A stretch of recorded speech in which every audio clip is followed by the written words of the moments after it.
student of ours, another graduate. Hilary Bagley is a wife and a bonus mom to 6 extraordinary people.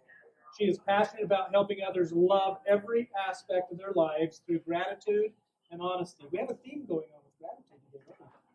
She's learned that life is filled with opportunities for growth and learning. Because of this, she is eager to share what she has learned to help those around her avoid some of the same pitfalls that can derail us from reaching our full potential.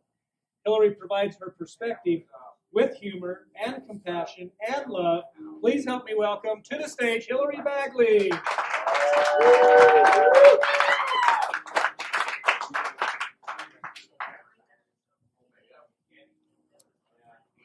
I said that I have humor and I have to follow a comedian. She was so fantastic. Several months after I turned 41, dating myself, I was sitting in church on a Sunday morning. It was January or February, cold outside, and I do not like Utah winters. I really would rather live just about anywhere else. You can ask my husband. He's from Arizona and doesn't love the heat. I don't know. It's weird. But I was sitting in church, and there was probably several hundred people in the congregation, a large congregation, and I was sitting on a bench with my mom. Have any of you had the experience of sitting in a large group of people, yet you're entirely alone? I was alone. And I was asking God a series of questions. Those questions were ones that I had honed over several years. So it wasn't the first time I was asking these questions. I was sitting in what felt like a cold room by myself with my head down and tears streaming down my face. And I asked, what did I do wrong? Where? I had learned to ask very specific questions, even though I never really had ever felt like I got an answer. How could I have maybe stayed in one place? I had lived in another place for quite a long time, and I thought, okay, should I have moved sooner? Should I have stayed there longer? I got so specific that I got to the point that I was asking, at any point, should I have turned right down a road that I should have turned left? And I know I just did that backwards, but hopefully it was right to you. I was asking very specifically because my life didn't resemble anything that I wanted it to look like. I needed to know from God, as a 41-year-old Latter-day Saint Mormon woman, how I had so offended him that I was not deserving of a husband. For me, there's a foundation. I want you to, who here has looked at a blueprint ever? You know what I'm talking about. You know what a blueprint is. So I think often, I'm kind of along the lines of what Luke was talking about. You have this blueprint of your life, right? When you're a young person, you build it. Oftentimes, that your blueprint looks like a superhero or a ballerina. I had a blueprint for my life, and at this point, by the time I was 41, it looked very cottage-esque. It was not extraordinary. However, my biggest problem was that I had no foundation.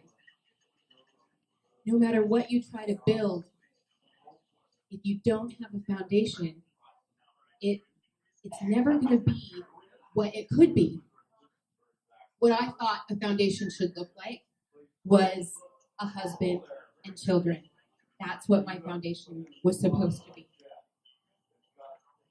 So there I was in the chapel, and I knew that I was just lost. 3 things have changed how I approached my life, something specific happened that day. I realized that I had to learn how to be honest with myself. The first thing is honesty. I read on the internet recently that the truth will set you free, but first it'll piss you off. Right? How many of you have you ever had that experience where you find out something about yourself and you're like, that's awful, I hate that. So yeah, that was really me. I think that I had gotten so used to seeing a reflection of myself. Who has ever seen? Do you know what a funhouse mirror is? Do you know what that is at the carnival? So there's these big bubbly mirrors, right? And on one side you look like you have a 5-foot neck, and on the other side you look like one of the Munchkins from The Wizard of Oz. So I had gotten so used to seeing my reflection in a funhouse mirror that I really believed that that was true. That was my truth. So the first thing I learned is that I had to ask different questions of God.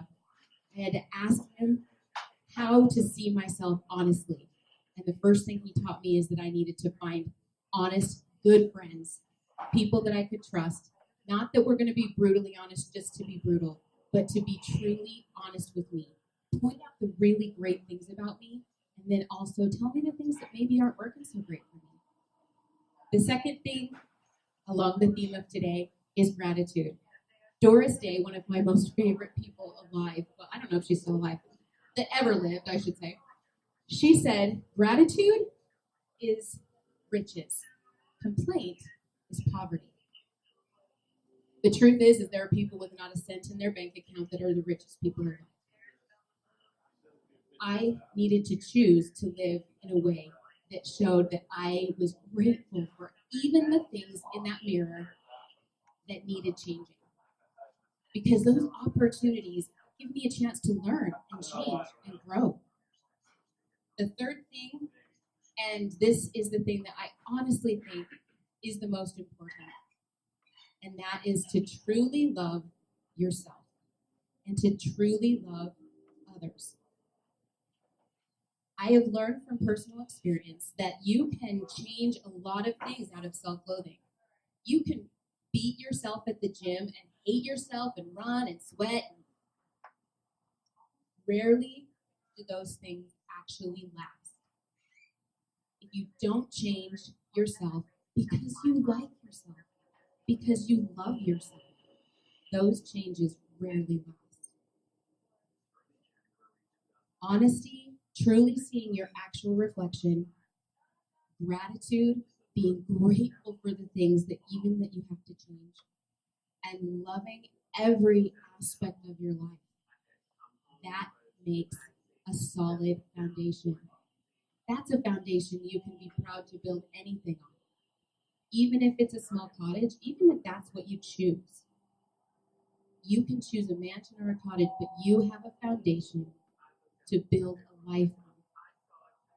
So join me again in the chapel that cold winter morning. With tears streaming down my face, I was asking God what I had done wrong. And a thought came to me that I promise I had never imagined before. 2 words that said, what if? Hilary, what if you didn't do anything wrong? What if you are exactly where I want you to be? Exactly at the time I want you to be there. That was nothing that I could beat myself up with. I was completely unfamiliar with that feeling. What if? What if you didn't do anything wrong? Those 2 words changed the way I looked at my life. Those 2 words opened up my opportunity to find honesty, gratitude, and love. About a year and a half after this experience, I was standing on a stack of pallets at the front of Costco, and I often would sing to raise money for Children's Miracle Network. Little did I know that a good friend of mine had told a man that she knew, a single man that she knew, that I worked at Costco and that I liked to sing. The day that I was standing on those pallets, begging through song for people to give money to Children's Miracle Network. My husband was checking out. And he came up to me and he said, I think we have a mutual friend. And I thought, I'm going to marry you. It's sadly true. It really is true. The truth is, what if you didn't do anything? Honesty, gratitude, and love can change your life.